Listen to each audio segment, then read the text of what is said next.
ব্যাগটা গুছিয়ে সকাল সকাল রেডি হয়ে গেলাম আমরা। আর তার আগেই আমার ছেলেটাকে রেডি করে শুইয়ে দিয়েছি। ও তো ঘুম ভাঙছেই না, ঘুমের মধ্যেই রেডি করেছি। আর আজকে আমরা সবাই মিলে যাচ্ছি গঙ্গা স্নান করতে।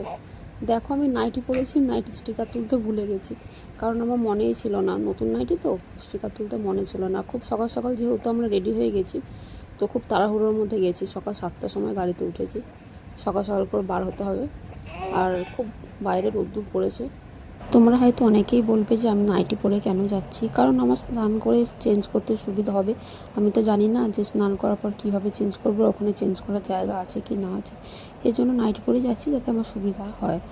আর আমরা গঙ্গা স্নান করতে যাচ্ছি নৈহাটি গঙ্গা ঘাটে। তো এসেই গেছি, বেশি দূর আর বাকি নেই। এই ব্রিজটা ক্রস করলেই আমরা পৌঁছে যাব।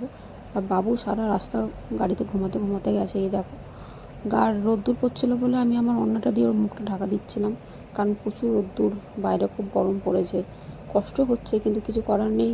সামনেই পুজো দিতে যাব, গঙ্গা স্নান না করে তো আর পুজো দিতে পারবো না। এর জন্য গঙ্গা স্নানটা করে এলাম।